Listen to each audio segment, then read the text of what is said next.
la cual está titulada Propiedades ópticas del nanomaterial híbrido eh, de hidróxido de zinc, plata y su actividad fotocatalítica. Está a cargo de Alfredo Nava Villeda, Aranza Lisset Galván Domínguez, Alan Enríquez Tavera, Juan José Sánchez Romero, Abraham Méndez Albores y Alma Vázquez Durán. Adelante, bienvenidos chicos, chicas. Hola, ¿qué tal? ¿Procede a presentar? Sí, Mm, por favor, si nos pueden apoyar para compartir su ponencia, por favor. Ahí va. sí, un momento, por favor. ¿Se puede visualizar bien? Sí, ya la vemos. Adelante, los escuchamos. Mucho éxito. Ok, bueno, buenos días a todos. Mi nombre es Alfredo Nava. Nosotros vamos a presentar el trabajo titulado Propiedades ópticas del material híbrido, óxido de zinc, oro y su actividad fotocatalítica.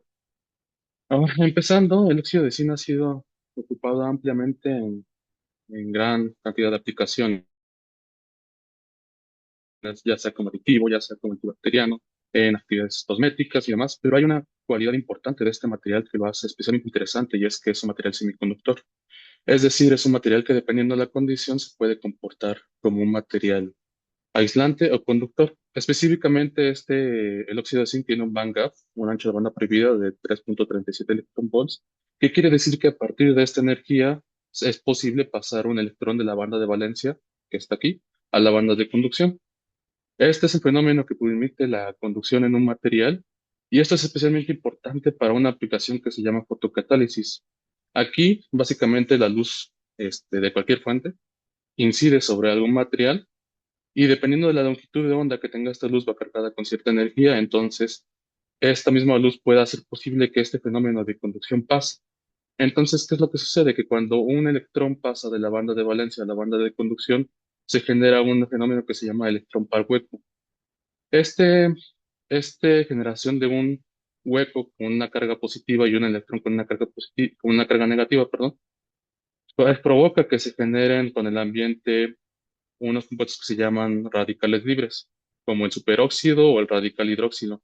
Estos compuestos, bueno, estos radicales libres, mejor dicho, son altamente reactivos e interaccionan con cualquier molécula orgánica que se encuentre en el ambiente, haciendo que ésta reaccione y vaya formándose en piezas más pequeñas de la misma molécula hasta finalmente generar, por ejemplo, en dióxido de carbono, pues generan sus componentes esenciales como oxígeno, agua, carbono y demás.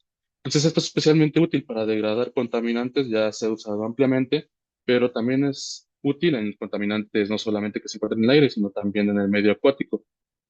Especialmente nosotros usamos un colorante que se llama azul de tripán, el cual es un colorante azoico y que es ampliamente usado en el laboratorio y que deja una gran cantidad de contaminación porque es altamente resistente a la degradación por la luz. Como bien sabemos, muchos colorantes se degradan naturalmente por la actividad de la luz, pero este es especialmente resistente incluso a luz ultravioleta. Entonces, nosotros lo que empezamos a usar es el óxido de zinc para esta actividad, pero aparte doparlo con oro, el cual pues introduce una resonancia de plasmón superficial localizado, como ya explicó mi compañero Ala, lo cual favorece la captación de luz del mismo y por lo tanto el proceso de fotocatálisis. Por lo tanto, nuestros objetivos van a ser desarrollar un material compuesto a partir de nanopartículas de óxido de zinc y nanopartículas de oro a una proporción de 0.25% peso-peso, es decir, 0.25% de oro contenidas en óxido de zinc. Eh, Después de eso se caracterizó el compuesto de óxido de zinc oro usando técnicas espectroscópicas, las cuales fueron fluorescencia, UV-Vis y ¿cómo se llama? Y FTR. Y bueno, por último, evaluar la actividad fotocatalítica del compuesto de degradación del azul de tripán usando radiación UV. Ahora, pasando a la parte de la metodología, para sintetizar este compuesto se ocupó nitrato de sodio a 0.2 molar, la cual se diluyó en 10 mililitros de etanol. A este se le adicionó mediante goteo usa hidróxido de sodio a 0,2 molar a una velocidad de 1 mililitro por minuto. Una vez que ya estaba el precipitado, aquí se empieza a generar un proceso de nucleación y se genera un precipitado en la solución. Una vez que ya estaba ese precipitado, todavía en agitación, se adicionaron nanopartículas de oro a 0,3% respecto a átomos de zinc. Ahora, estas nanopartículas fueron sintetizadas mediante el método de Turkevich, el cual básicamente es ocupar un precursor, el cual fue ácido tetracloroáurico, este, al cual se le adiciona una solución de citrato de sodio a ciertas condiciones de temperatura, regularmente a 80 grados durante alrededor de 15 minutos de reacción. Se empieza a generar un fenómeno de nucleación, bueno, se genera una reacción de reducción. Se empieza a generar el fenómeno de nucleación, ya que las nanopartículas, bueno, mejor dicho, los iones de oro alcanzan un estado neutro, de estado cero.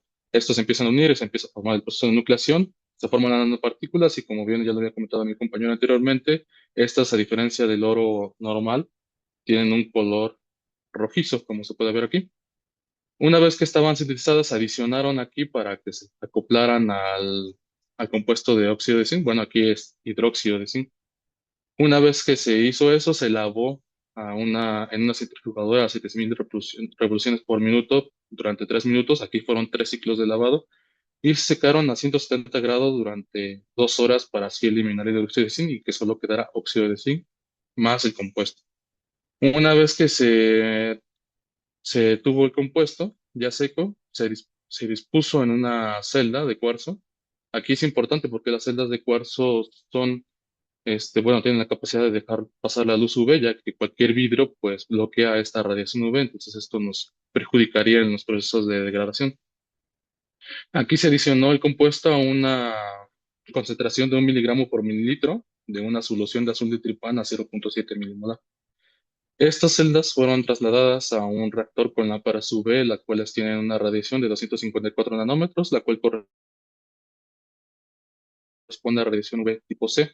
Como bien sabemos, la luz UV se divide en tres tipos y la UVC es la que tiene una cantidad, bueno, una amplitud de onda más baja respecto a los otros dos.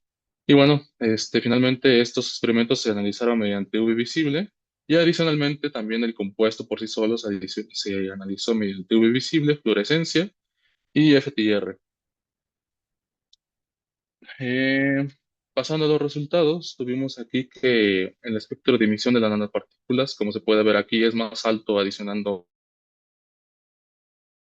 óxido de zinc con oro. Aquí básicamente la función de medir fluorescencia es la luz emitida de los átomos del compuesto después de ser excitados con cierta radiación. Y pues bueno, aquí se puede ver que la emisión fue más alta en el óxido de zinc con oro, lo cual potencia sus actividades ópticas del material respecto a su versión normal, ¿no? Bueno, la versión del óxido de zinc solo. Y bueno, en el FTIR esto nos sirve para verificar un poco más o menos la composición del material. Nos puede indicar la presencia de ciertos grupos funcionales, pero en este caso, esta banda de aquí, la que está alrededor de 400 centímetros a la menos uno, es la que nos indica el enlace oxígeno-metal, que es la característica del óxido de zinc con oro y que al adicionar el oro se ve un poquito más incrementado. Las demás diferencias no implican este, una diferencia composicional en el material, sino más bien un poco en la morfología que ésta tenga. Y bueno, ahora sí pasan a la parte importante, ya en análisis mediante UV-Vis. Aquí tenemos una propiedad muy importante del material, que es el máximo de absorción del el compuesto de óxido de zinc. Bueno, aquí es más que nada el valor que nos va a dar el band gap. Usando la ecuación de Planck, una iteración de la ecuación de Planck, en donde básicamente tenemos que multiplicar la constante de Planck por la velocidad de la luz sobre la longitud de onda. Bueno, aquí es bien sabido que para usar este proceso para calcular el band gap, la operación aquí simplemente se simplifica. Bien se sabe que es 1240 porque ya después de pasar todo el cálculo de joules a electronvolts da este valor siempre. Solo se tiene que dividir sobre la longitud de onda que está en nanómetros. Entonces es el valor de 1240, 376. Da un valor de 3,30 electronvolts, que es el más, o bueno, que ya se está reportado de antemano para el óxido de zinc. Y pues aquí podemos ver que el valor a pesar de que adicionamos oro en el sistema, este band gap no baja. Por lo tanto, la diferencia que hace el oro en la, en la fotocatálisis no es que este valor baje, sino que favorece a que la recombinación, o bueno, que el proceso de recombinación del semiconductor se disminuya. O sea, ¿eso por qué? Porque al momento de que nosotros hacemos esta transferencia de una banda de valencia a una banda de conducción, normalmente lo que suele pasar es que bueno, se vuelven a llenar estos huecos. Entonces, al momento de que pasa eso, eh, se perjudica a la degradación del componente, por supuesto que no se están generando suficientes radicales libres. Por lo tanto, la introducción del oro ayuda a que esta recombinación dis- disminuya. Perdón. Y bueno, pasando a la degradación del compuesto, aquí tenemos su espectro de absorción. Aquí se usa una concentración de 0.07 milimolar. ¿Por qué? Porque es la concentración más alta que puede detectar el equipo y pues es la concentración más alta que nosotros usamos para la curva de calibración, que es la que nos va a ayudar a calcular después cuál fue la concentración del compuesto o bueno, del azul de tripán que quedó y por lo tanto así calcular su porcentaje de degradación. Aquí hicimos cuatro tiempos de 10, 20, 40 y 60 minutos y un, este, y un equilibrio de absorción-desorción de 30 minutos en la oscuridad, en donde pues básicamente es para verificar cuánto absorbe el material de este compuesto, que igual se puede representar aquí como una disminución del máximo de absorción, pero esto no representa una degradación del compuesto, sino solamente una absorción como tal.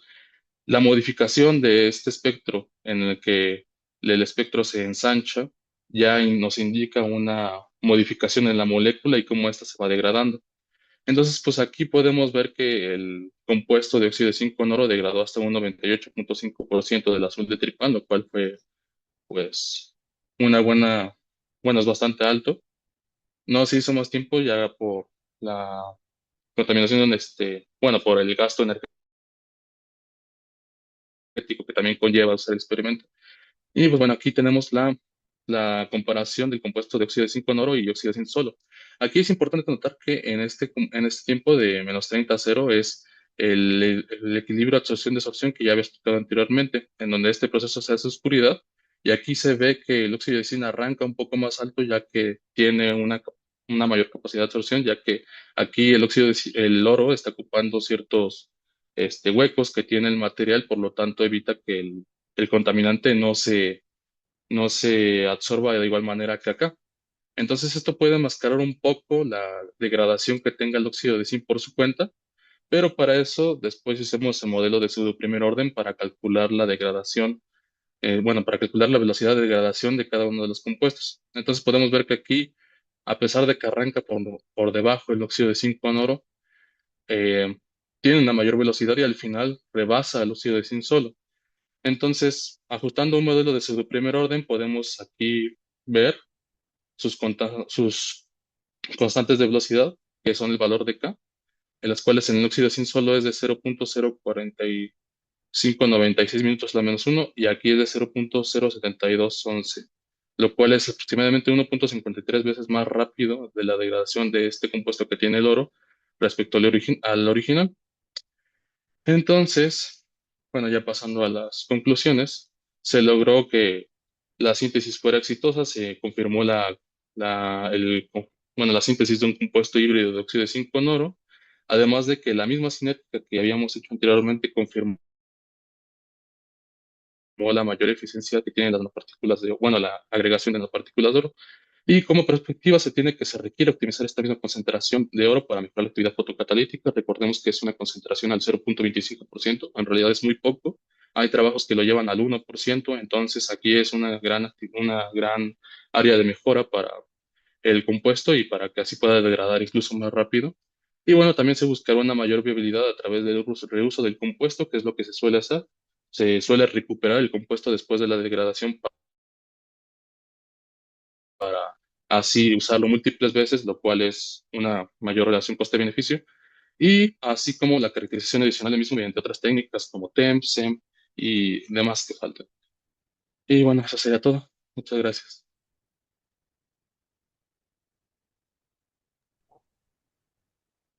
Muchas gracias, Alfredo.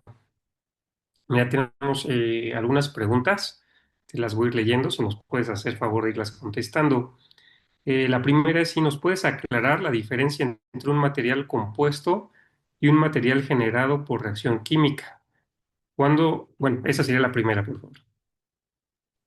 Sí, en el material compuesto, bueno, en una síntesis química se parten de dos precursores para hacer por ejemplo, en este se ocupa el óxido de zinc y en el otro se ocupa un precursor para hacer nanopartículas de oro por sí solas. Pero aquí no es que el material compuesto sea, o bueno, se mantenga unido, o bueno, mejor dicho, que el oro y el óxido de zinc se mantengan unidos mediante una formación química, sino más que nada es física la parte de esta unión que hay. No hay en ningún momento una reacción química que mantenga los dos unidos, sino que es más una parte física en en esa cuestión. Bueno, no sé si contesté bien la pregunta. Sí, muchas gracias. Eh, bueno, el otro punto es ¿cuándo se considera un material compuesto? Más relacionado a la primera. Sí, por ejemplo, aquí lo que se hace es eh, que el oro queda alrededor del material que es el óxido de zinc, como si fuera una fresa a unas semillas, ¿no? Las semillas en este caso vendría a ser el oro y la fresa vendría a ser el óxido de zinc. Entonces, en este caso, esa proporción en el que el óxido de zinc es mucho mayor al oro, ya se puede considerar un material compuesto. No sé si se pueda, no sé si eso responde a la pregunta. Bien, gracias, Alfredo. La siguiente pregunta es, ¿el método que utilizaron con azul tripán podría utilizarse con cualquier nanopartícula metálica? Ahí depende mucho de la actividad fotocatalítica que tenga, bueno, de la actividad catalítica que tenga el material. Por ejemplo, el platino es un excelente catalizador, bien se sabe, pero en ese caso es más un catalizador, requiere otro compuesto para hacer esa actividad. Por lo tanto, si uno ocupa las nanopartículas por sí solas, no va a funcionar, necesitas poner otro compuesto para hacer esa reacción. Entonces, ahí depende mucho del material que estés utilizando, pero sí, sí se pueden utilizar otras. Por ejemplo, el tío 2 es como la competencia mejor dicho, el máximo exponente que hay para fotocatálisis. O bueno, de los mejores que.